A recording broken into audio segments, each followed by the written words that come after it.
por ejemplo, cuando hay una fístula intestinal, una fístula biliar, la sudoración que se da con pérdida en los casos de golpe de calor o de exceso de actividad física con temperaturas elevadas, como los loquitos que corren por la costanera a las 12, a las 2 de la tarde, porque de eso usted no está punteando, pero bueno, no está bueno eso, porque es una exigencia al organismo que no debería ocurrir, porque la verdad que el sol y el calor a esa hora contraindica la actividad física, ¿sí?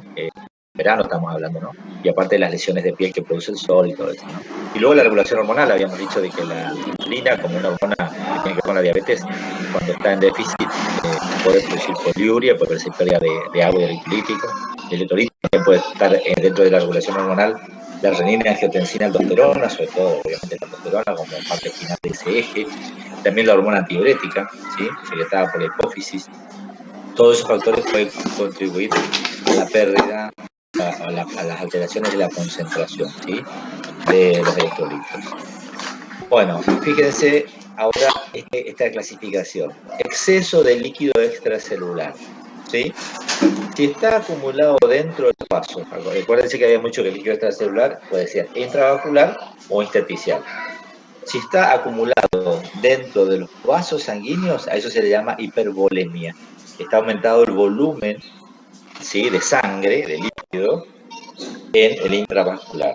Por ejemplo, un paciente con insuficiencia renal, que no orina 2 días, no orina 3 días, se viene y tiene 5 kilos de más. Pero de esos kilos de más que tiene, mucho está en el intravascular.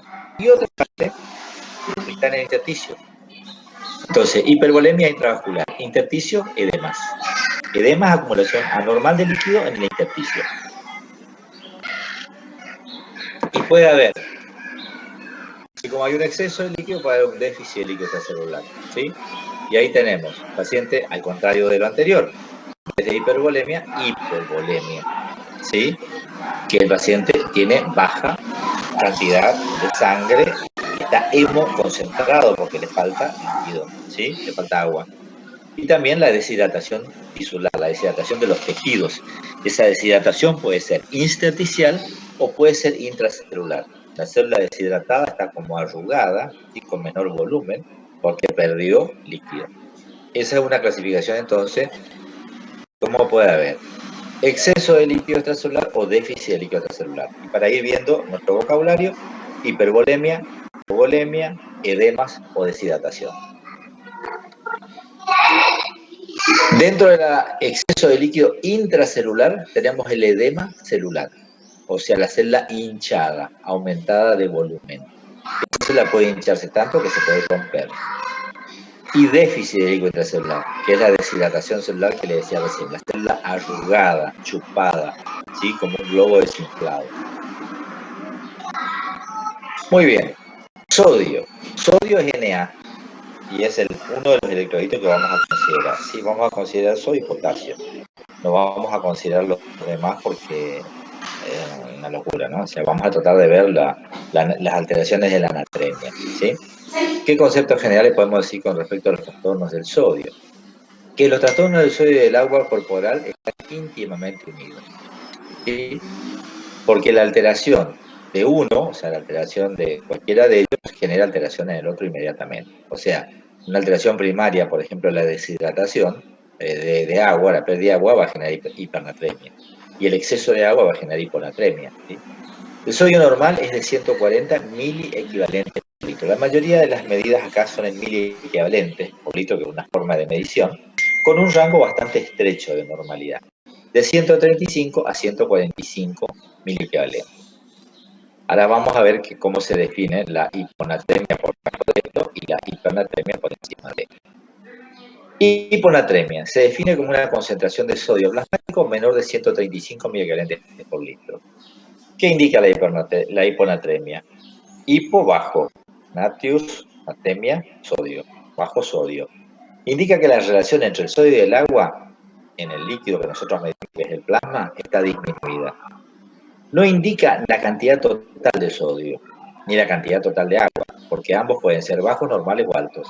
¿Qué significa esto? Un paciente puede tener hiponatremia y en realidad tiene el sodio total aumentado. Eso puede pasar, por ejemplo, en la insuficiencia cardíaca, en la cirrosis, por esos pacientes retenedores de sodio, pero además retienen agua y retienen más agua que sodio.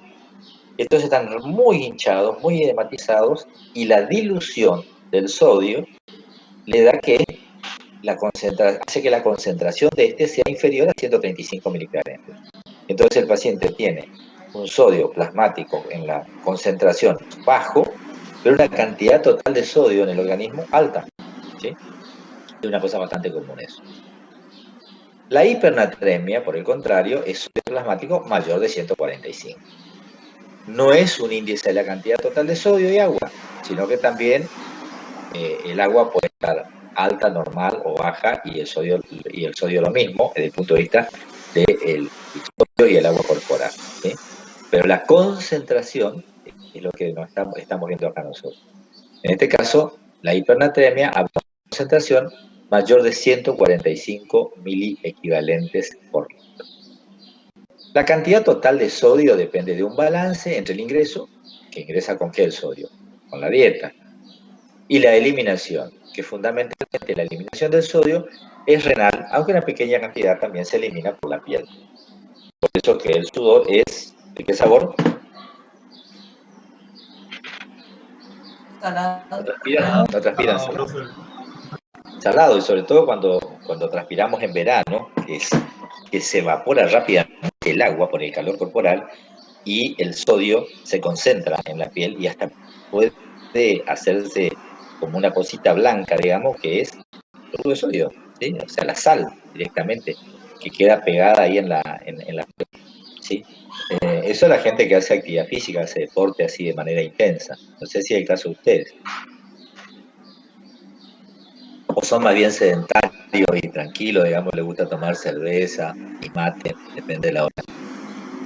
¿Qué me dicen? Hay de todo, ¿no? Hay de todo.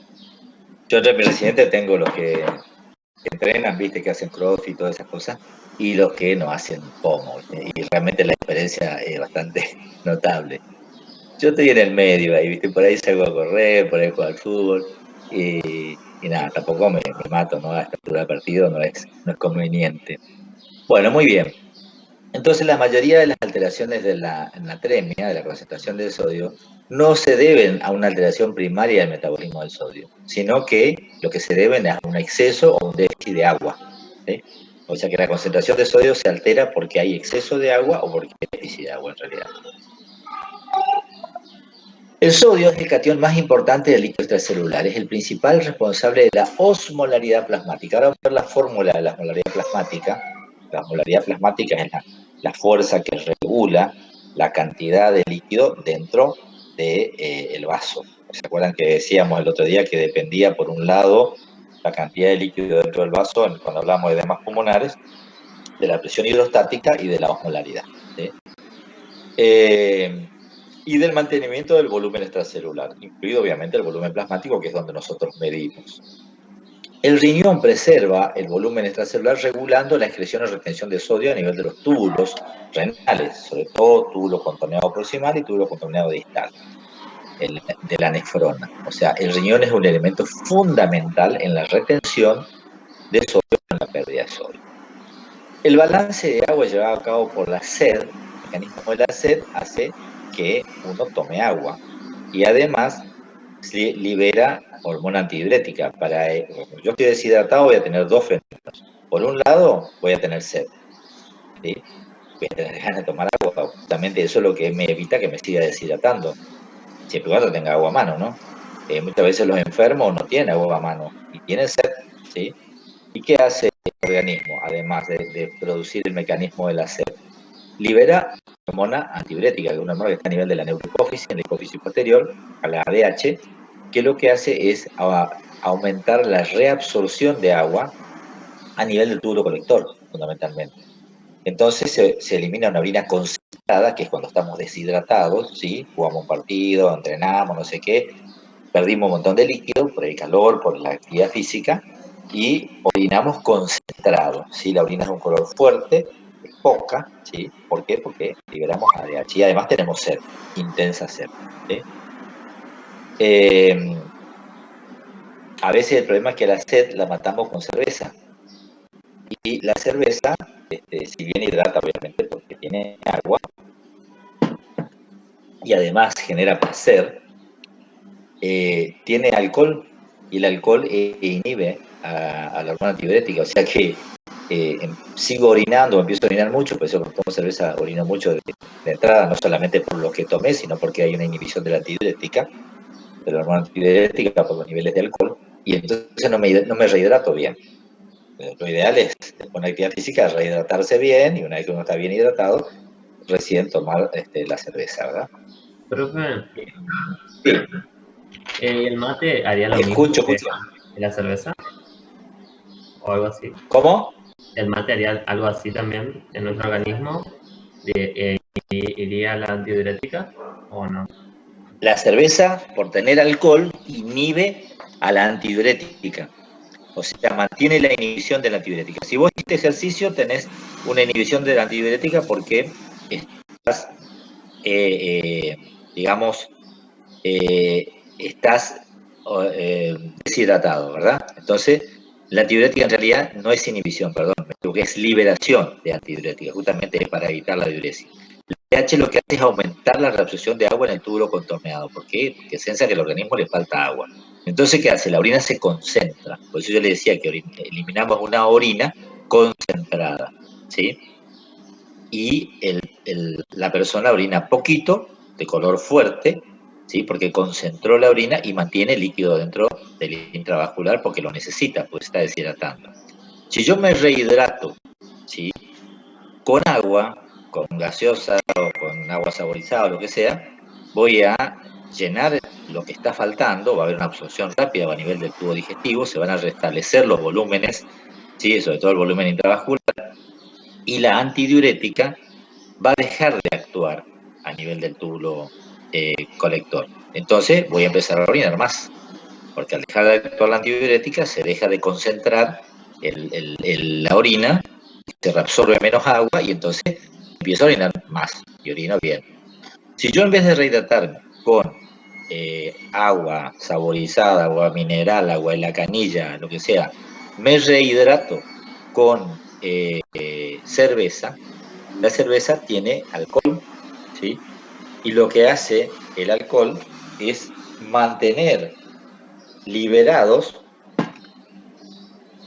los niveles de antidiurética, de tal manera que el paciente, inhibir la liberación de antidiurética, de tal manera que el paciente orina mucho. Vieron que cuando ustedes toman cerveza, orinan mucho. Pero no solamente orinan mucho por el volumen de cerveza que tomaron, sino que el alcohol es inhibidor de la antidiurética. Entonces, no van a lograr el objetivo de rehidratarse, porque van a tomar líquido y ese líquido va a pasar de largo. ¿Sí? ¿Por qué? Porque el alcohol inhibe la antidiurética. ¿Se entendió? Sí, O profe, sea, rehidratarse con agua mineral, con agua saborizada, gaseosa, lo que quieran. Y después que están bien hidratados, recién tomar la cerveza. Uno lo que ve que terminan el fútbol y tapan una cerveza y le meten. Y claro, ahí van a orinar un montón, pero no se van a hidratar adecuadamente, porque se inhibe la antidiurética. Creo, profe, que Muy bien. preguntó si el mate hacía lo mismo. Sí, claro. El mate también tiene un efecto diurético porque tiene xantinas. Las xantinas, así la cafeína, el café tiene el mismo efecto, ¿sí? El té también tiene el mismo efecto, tiene efecto diurético, ¿sí? El mate no es un buen elemento para hidratarse. ¿Por qué? Porque así como tomas el mate, también te genera diuresis, ¿sí? Por otro mecanismo en este caso, que es el mecanismo de las xantinas, digamos, que hay un mecanismo vascular a nivel renal, no tiene que ver con la antidiurética, pero sí el mate genera, ustedes se dan cuenta que genera ganas de ir al baño, digamos, porque no es un buen elemento para hidratarse. ¿Por qué? Porque las antinas producen también el aumento de la diuresis. Entonces no es una buena solución para hidratarse. Uno tiene que hidratarse con agua, ¿sí? Y después si quiere tomar mate, toma mate, ¿verdad? Pero no es un elemento para... Lo mismo, ¿no? El tereré es lo mismo, con el agregado que el tereré encima suele tener, por ejemplo, limón, ¿sí? Que también es diurético. O le ponen algún otro de esos yuyos que también suelen tener propiedades diuréticas, ¿sí? Entonces, también pueden llegar digamos, a no tener una buena hidratación porque están mezclando el agua con componentes que van a afectar a la diuresis, ¿sí? Que van a mantener un aumento de la diuresis. Si ustedes están bien hidratados, eso se compensa, ¿verdad? Ahora, yo me refiero al tipo que está jugando al fútbol y terminó el fútbol y en vez de hidratar primero va directamente a la cerveza. Ahí va a tener un problemita. ¿Se entendió? Sí, profe, gracias. Bien, seguimos. Entonces, la natremia es la concentración de sodio en la sangre. La natriuria, la concentración de sodio en orina. La osmolaridad plasmática y la osmolaridad urinaria es la concentración de partículas ópticamente activas, vamos a ver eso, son fundamentales para el estudio de una alteración de la natremia. Cuando hay una alteración de la natremia, yo tengo que saber la natremia, la natriuria, la osmolaridad plasmática y la osmolaridad urinaria, para ver dónde estoy parado y por qué se ha dado esa alteración de la natremia, ese trastorno en el sodio. Y acá tenemos la fórmula de la osmolaridad plasmática, ¿sí? Se mide con un osmómetro, que el osmómetro de Oswald, pero eso no es disponible, lo que se hace en realidad es calcularla a la osmolaridad plasmática, ¿sí? Y básicamente le decimos que la osmolaridad plasmática es 2 por sodio, que es lo más importante. Si yo tengo 145 o 140 de sodio por 2 me da 280. A eso le agrego glucemia sobre 20 y cuerpos nitrogenados o nitrógeno ureico sobre 3. O sea, tengo que conocer la urea del paciente, la glucemia del paciente, aplicar esta formulita. Y esto en condiciones normales suma muy poquito. Al más importante de todo, que es sodio por 2. Le suma 10 miliequivalentes, más o menos entre los dos, 10 a 15 miliequivalentes. De tal manera que, fíjense, el valor normal de la osmolaridad plasmática es 280 a 290 miliomoles por litro. Fíjense que solamente con el sodio, 140 por 2, ya tengo 280.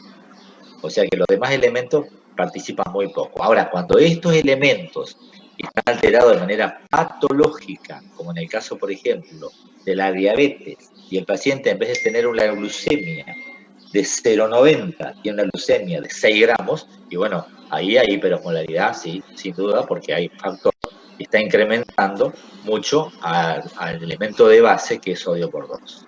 ¿Sí? ¿Se entendió eso? Entonces, sodio por 2, fundamental para determinar la osmolaridad plasmática. Obviamente, dentro de esta osmolaridad plasmática, yo puedo decir que el paciente tiene normosmolar, hiposmolar o hiperosmolar, dependiendo del valor que tenga. Hay dos mecanismos básicamente de hiponatremia, de disminución de la concentración de sodio. Uno es la ganancia neta de agua. El paciente retiene agua y el sodio corporal se mantiene normal, ¿sí? O puede inclusive aumentar, pero el agua aumenta más todavía. Esto es lo que pasa habitualmente en la insuficiencia cardíaca, ¿sí? En la cirrosis hepática. La ganancia neta de agua entonces va a generar hiponatremia dilucional. ¿Por qué? Porque se diluye el sodio dentro de ese incremento del agua. Y también puede haber una pérdida de sodio corporal, ¿sí? Con frecuencia coexisten ambos mecanismos. El paciente pierde sodio y aparte gana mucha agua. Entonces la consecuencia va a ser la hiponatremia, la disminución de la concentración de sodio en sangre, menor a 135 miliequivalentes por litro. La ganancia neta de agua puede ocurrir en qué circunstancia. Uno, en una circunstancia que haya un aporte excesivo de agua por ingesta, ¿sí? O por aporte intravenoso, lo que estamos pasando de hidratación al paciente que está internado. Es rara en los sujetos normales, ¿sí? Porque el riñón normal puede eliminar hasta 15 litros de agua por día. Hay una patología que se llama polidipsia psicógena, que el paciente tiene todo el tiempo sed y toma agua, pero bueno, un riñón puede superar, digamos, hasta 15 litros de agua, de exceso de agua. Ahora, si el riñón está afectado en su función, sí, el aporte excesivo de agua va a generar rápidamente una acumulación, una ganancia neta de agua, como pasa, por ejemplo, en la insuficiencia renal. Los pacientes con insuficiencia renal se cuidan muchísimo, y son los que van a diálisis, ¿verdad? Tienen algún pariente usted, y se cuidan muchísimo la cantidad de líquido que toman, sobre todo si no orinan nada de nada. ¿Por qué? Porque todo lo que tomen más, lo que no pierdan por piel y pulmón, se va a acumular como una ganancia neta de agua. Y eso va a diluir el sodio y va a generar una hiponatremia, ¿sí? También puede haber una alteración de los mecanismos de eliminación renal del agua, ¿sí? Puede haber una incapacidad del riñón para eliminar agua libre, ¿sí? Y entonces se acumula agua, concentra agua o incrementa el agua dentro del cuerpo. Eso pasa en la insuficiencia renal, por ejemplo. Y el paciente de esa manera va a tener hiponatremia. Ahora vamos a ver que hay un problema de eliminación del agua donde lo que ocurre es un exceso de eliminación de agua. Y ahí si yo pierdo mucha agua, ¿qué alteración del sodio voy a tener? A ver, ejercicio. Si yo gano mucha agua, la alteración del sodio que voy a tener es hiponatremia. Si yo pierdo mucha agua, porque estoy orinando todo, porque tengo un déficit de la secreción de hormona antidiurética. Hipernatremia, profesor. Sí, señor, muy bien, hipernatremia, ¿sí? Por pérdida excesiva de agua. Ahora vamos a ver eso, ahora viene eso, ¿sí? Pero ahora para saber si están despiertos.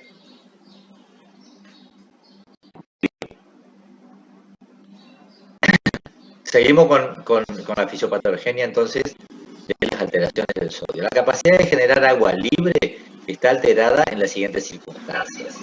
Cuando hay un descenso del filtrado glomerular, creo que decía, insuficiencia renal, hay disminución del flujo sanguíneo renal, por ejemplo, insuficiencia cardíaca, o bajo gasto cardíaco. O cuando el filtrado glomerular está bien, o sea, filtra bien el glomérulo, pero en los túbulos está el problema. Y hay una pérdida de la capacidad tubular para diluir la orina, ¿sí? Entonces retiene agua, ¿ah? Por ejemplo, insuficiencia renal avanzada. Lleva a la retención de agua y a la hiponatremia dilucional. Y también puede ser por incapacidad para suprimir adecuadamente la secreción hipofisaria de ADH. O sea, en este caso vamos a estar en presencia de un síndrome de secreción inapropiada de ADH, ¿tá? Entonces la ADH se sigue liberando en más de lo que debería.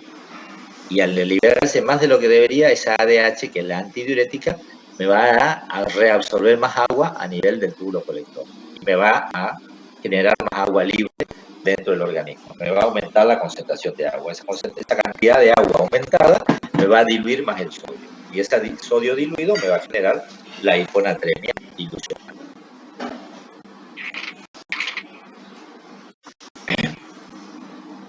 En condiciones normales, un descenso de la osmolaridad eficaz ocurre cuando baja por debajo de 2,85 o aún menos, 2,80, ¿sí? Y va a inhibir la liberación de ADH, porque al haber hiposmolaridad, la ADH dice, en realidad, no necesito actuar porque ya hay agua suficiente, no necesito reabsorber agua, voy a dejar que el riñón elimine nomás el agua que está filtrando, ¿sí? Otros estímulos no osmóticos pueden provocar una falta de inhibición de la hormona antidiurética. Uno es la hipovolemia, ¿sí? Por estímulo de los valoreceptores, que es el estímulo más potente para liberación de ADH. El paciente puede estar hipovolémico, ¿sí? Y aún en presencia de hiposmolaridad plasmática, la ADH, digamos, deja de liberarse y o continúa liberándose, mejor dicho, y sigue reabsorbiendo líquido. O puede haber un aumento de la liberación hipofisaria de ADH por causas patológicas, por ejemplo, un tumor productor de ADH, ¿sí? Va a seguir liberándose ADH por liberación hipofisaria directa de la hormona antidiurética. La hormona antidiurética se va a liberar en exceso y en ese caso va a producir una falla en la reabsorción tubular de agua. La hiponatremia se debe casi siempre a un exceso de agua, ya sea absoluto o relativo, ¿sí? Con respecto al sodio. O sea que la mayoría de las hiponatremias son dilucionales, ¿sí? Profe. Ya sea, sí. ¿Te escucho? ¿Me puede explicar de vuelta la diferencia entre los dos últimos conceptos de la diapo anterior, por favor? Bien, vamos para arriba. Cuando baja la osmolaridad, ¿sí? Se inhibe la secreción de ADH. ¿Por qué? Al haber hiposmolaridad, la hormona antidiurética, que es la que lo que genera es un aumento de la reabsorción en el túbulo colector de agua, se inhibe, ¿sí? Porque ya no hace falta más reabsorber agua, porque ya hay hipoosmolaridad, ya hay exceso de agua, por así decirlo, dentro del líquido extracelular. ¿Ah? O sea, el estímulo osmótico es el más importante para inhibir la liberación hipofisaria de ADH. Otros estímulos no osmóticos pueden provocar una falta de inhibición de ADH. O sea, al revés, en vez de inhibir, provocan una falta de inhibición. Un paciente, a pesar de estar hipovolémico, ¿sí?, por estímulo de los vasoreceptores, libera ADH aún en presencia de hiposmolaridad plasmática. Y el paciente libera ADH y sigue reabsorbiendo agua, a pesar de estar hiposmolar. Entonces va a seguir diluyendo, porque va a seguir trayendo agua hacia el intravascular. ¿Se entiende? No hay un problema de osmolaridad, ¿sí? Sin embargo, o sea, hay un problema de osmolaridad, pero otro estímulo puede ser causante de que se deje, se continúe la liberación de ADH. ¿Se entiende? Entonces la ADH liberada va a seguir reabsorbiendo. ¿Y qué va a seguir haciendo? Reteniendo agua. Y esa retención de agua que va a generar mayor cantidad de agua con respecto al sodio. Y eso me va a generar hiponatremia. Un factor es la hipovolemia. Y el otro factor es que haya una liberación directa de ADH por un tumor.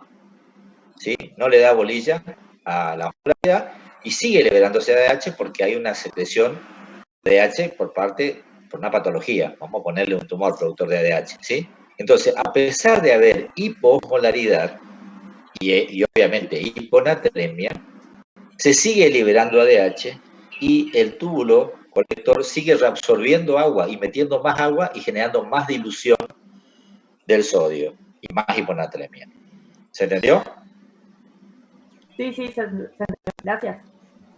Perfecto. Yo entiendo que esto es complejo, ¿eh? Les entiendo porque, bueno, son muchos conceptos juntos. Yo no sé si ustedes en fisiología ya hablaron de todas estas cuestiones, de sodio, de potasio, de hormona antidiurética, etcétera. No lo sé. Espero que sí, porque eso un poco facilita las cosas, ¿verdad? Entonces, el concepto es que la hiponatremia, en general, la mayoría de las veces es dilucional. O sea, se debe a un exceso de agua con respecto a la cantidad de sodio. Entonces, disminuye la concentración de sodio.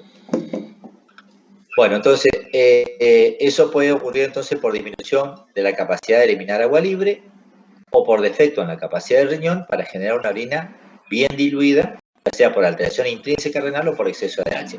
Esto vendría a ser el resumen de lo que vimos anteriormente. Entonces, la hiponatremia se debe siempre a un exceso de agua, absoluto relativo, ya sea por disminución de la capacidad del riñón para eliminar agua libre, como pasa en insuficiencia renal, o por defecto en la capacidad del riñón para concentrar la orina, o sea, para reabsorber agua y entonces el agua sigue o se sigue reabsorbiendo, o bien por alteración renal, o sea, por insuficiencia renal, o por un exceso de hormona antidiurética, como veíamos recién. Bien, acá hay una clasificación de las hiponatremias, digamos, que habla de los tipos de hiponatremia. Uno es la hiponatremia isoosmolar, con sodio y agua total normales. O sea, acá puede ser, por ejemplo, una pseudohiponatremia. Puede ser un error de laboratorio cuando en el plasma hay un aumento de lípidos o proteínas. Por ejemplo, hay un aumento de triglicéridos importante, eso genera un volumen mayor y se genera una falsa hiponatremia, se llama pseudohiponatremia, ¿sí? Por aumento de lípidos o por un aumento de proteínas. ¿Está? Y otra es la hiponatremia isosmolar. Isosmolar significa que mantiene la osmolaridad, ¿sí? La osmolaridad se mantiene en 280 o 290 miliosmoles por litro. ¿Ah? Hiponatremia isosmolar real. La infusión de soluciones isotónicas sin sodio, por ejemplo, de Destran, en la glucosa, producen hiponatremia por dilución. El dextrano es una partícula que actúa como si fuese el lípido de la proteína ocupando un lugar, desplazando, aumentando el volumen y genera una pseudohiponatremia isoosmolar. ¿Por qué? Porque el dextrano es osmóticamente activo. Y después está la hiponatremia hiperosmolar, con sodio total y agua aumentada o normal. Acá puede ser por sustancias con actividad osmótica libres de sodio, como por ejemplo la hiperglucemia, el manitol, el glicerol, todas sustancias hipertónicas, ¿sí? Que van a producir una hipertonicidad que atrae agua al espacio intravascular, lo que tiende desde el intracelular, lo que tiende a reducir la osmolaridad plasmática al mismo tiempo que diluye al sodio plasmático, ¿sí? Esta es la hiponatremia hiperosmolar, pero porque las partículas osmóticamente activas son otras, la glucosa, el manitol, el glicerol, etc. Estas son cosas más raras. Y la más común es la hiponatremia hiposmolar, que es donde realmente el sodio está disminuido y hay una hipoosmolaridad. Son las más frecuentes y las más importantes. Hay una retención excesiva de agua o una pérdida de sodio y agua, pero con una reposición de agua libre o líquidos hipotónicos. ¿Ah? Esta es la causa más común, la que vemos nosotros en la consulta. La hiponatremia hipoosmolar por retención excesiva de agua o por pérdida de sodio. Bueno, ¿qué podemos ver nosotros, saliendo ya de todas estas clasificaciones, toda esta parte fisiopatológica, en un paciente clínicamente, en el examen clínico, de un paciente con hiponatremia?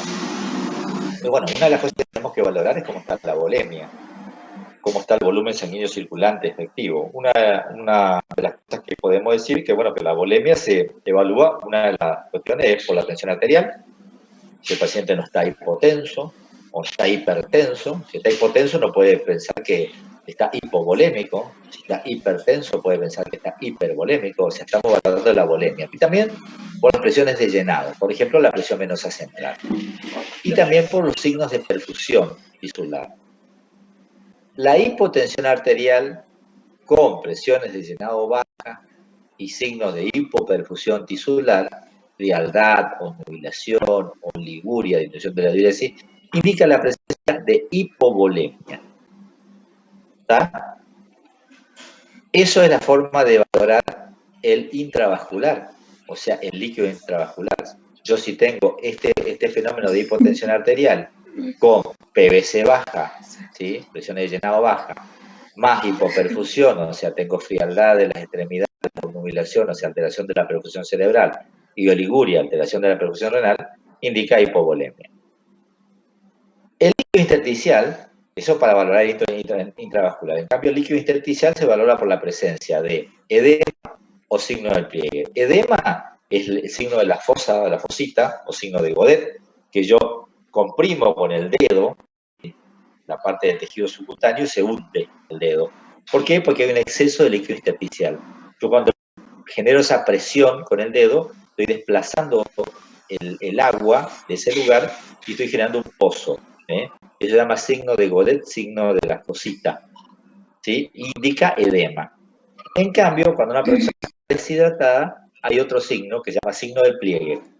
Yo agarro la piel, le hago un pliegue, normalmente rápidamente ese pliegue se desarma cuando yo suelto. Bueno, en la persona deshidratada, ese pliegue se mantiene. Yo le hago un pliegue en la frente a la persona y me queda el pliegue formadito. Eso indica deshidratación, la disminución del líquido intersticial. El edema, aumento del líquido intersticial. La hipovolemia, disminución del líquido intravascular.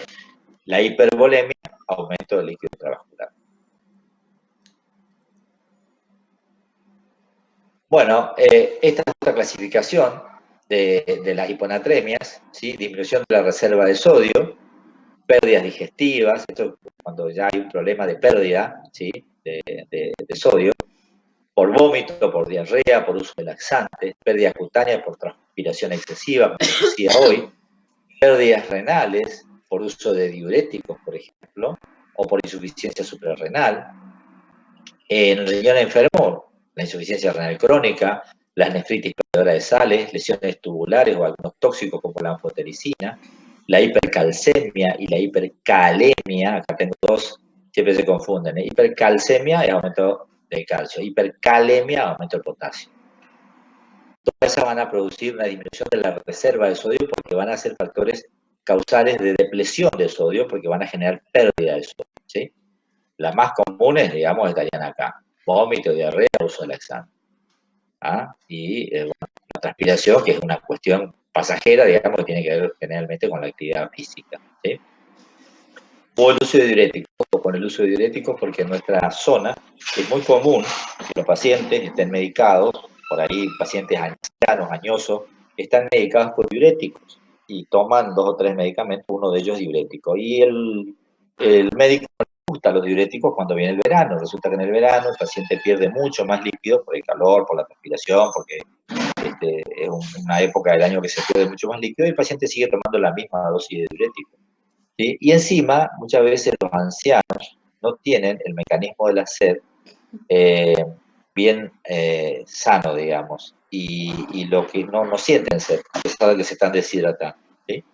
Entonces pueden tener una pérdida excesiva de sodio por ese mecanismo. Otro es que hay reserva intacta de sodio. El sodio está intactamente reservado, pero lo que hay es retención hídrica, lo que hablábamos recién, ¿sí? La insuficiencia renal, la hiponatremia postoperatoria. Estas son causas, ¿sí? Ya vamos a la clínica. El síndrome de secreción inapropiada de hormona antidiurética, la polidipsia psicógena que les mencionaba hoy, el paciente que toma excesiva cantidad de líquido. Puede haber incremento de la reserva de sodio en los pacientes que tienen edemas, como la cirrosis, la insuficiencia cardíaca, la insuficiencia renal, la hipoproteinemia, por ejemplo, del síndrome necrótico, el síndrome de pérdida de proteínas. Todo eso van a generar un incremento en la reserva de sodio. Bueno, estas fórmulas son para hacer unos algoritmos sobre el diagnóstico de las hiponatremias. Cuando yo arranco con un sodio de menos de 135, mido la osmolaridad plasmática y veo si la osmolaridad es normal, puedo decir que es una pseudohiponatremia. Si la osmolaridad es alta, puede ser que tenga algún componente que me esté aumentando la osmolaridad que no sea el sodio, por ejemplo la glucosa o el manitol. Y si la osmolaridad es baja, ahí tengo que valorar el líquido extracelular. Y el líquido extracelular puede estar normal, puede estar bajo o puede estar alto. Y ahí voy a ver todas las causas, ¿sí? Los estados edematosos en el alto, la pérdida excesiva la pérdida de sodio, pero más de agua, y la síndrome de secreción inapropiada de H, la intoxicación acuosa, como puede ocurrir, por ejemplo, la polidipsia psicógena. Otra forma de hacer diagnóstico diferencial, ya con causas. Otra forma de clasificar las hiponatremias son, hablando de la forma de presentación, digamos, las hiponatremias agudas, las hiponatremias lentas, y cómo se manifiestan clínicamente, ¿sí? La hiponatremia aguda va a producir una rápida alteración del comportamiento, agitación o somnolencia, delirio, convulsiones o coma. Fíjense lo importante que es la hiponatremia. Muchas veces nos llegan los pacientes con un estado comatoso, ¿sí? Y resulta que la causa es una hiponatremia. Nosotros medimos el sodio, tiene 120 de sodio. O sea, está muy hiposmolar, ¿sí? ¿Y qué pasa si está hiposmolar el paciente? Si tiene baja concentración de sodio en el líquido extracelular. ¿Qué pasa con la célula cuando hay una muy baja concentración de sodio en el líquido extracelular? Básicamente, la célula, ¿qué hace? Se hincha, ¿sí? Hiponatremia lenta. Esos pacientes que lentamente van desarrollando hiponatremia. Tienen otra clínica, no es tan neurológico el cuadro, sino que va bien. Va a tener cefalea, apatía, náusea, vómito, puede haber diarrea, debilidad muscular, puede haber alteración de los reflejos tendinosos. Los pacientes que se presentan con cuadros severos, ¿sí? Pueden tener signos de hipervolemia, hipertensión, aumento de la PVC, insuficiencia cardíaca. Y acá vamos a llegar a la hipernatremia. Estamos pasados de tiempo, esto es bastante tedioso y largo, así que yo creo que la vamos a poner acá, como para que ustedes dijeran todo lo que es hiponatremia. Y en la próxima clase damos hipernatremia y damos alteraciones del potasio, que es más cortito, ¿sí? Yo creo que si vamos a las diapos, hicimos el 70%, así que ahí haríamos el resto y por ahí entraríamos a introducirnos en los trastornos del equilibrio base. Tenemos que tratar de mantener el ritmo porque si no, no llegamos a completar el programa. Igualmente nos quedan dos grandes temas, como les decía yo. Esto que es medio interno, que básicamente es trastornos hidroelectrolíticos y equilibrio base, y después lo que es cardiología, donde vamos a ver eso sí que es más interesante, más entretenido, porque ahí estamos con insuficiencia cardíaca, factores de riesgo cardiovascular, infarto de miocardio, angina de pecho, etc. enfermedad vascular periférica, que son temas más entretenidos y más visibles. No se tienen que imaginar tanto lo que ocurre como está pasando ahora con este tema que es bastante complejo. ¿Estamos? ¿Están ahí? Bueno, quedamos así entonces. Vamos a ir saliendo de compartir y vamos a quedar así para la próxima clase. Vamos a tratar de completar esto de trastornos hidroelectrolíticos. ¿Qué pasó? Alguien tiene el micrófono abierto, está hablando. Ya terminamos, esperala. Bueno, chicos, nos estamos viendo. Vamos saliendo, ¿sí? Hasta luego. Chao, profe. Hasta luego, profe. Todo, profe.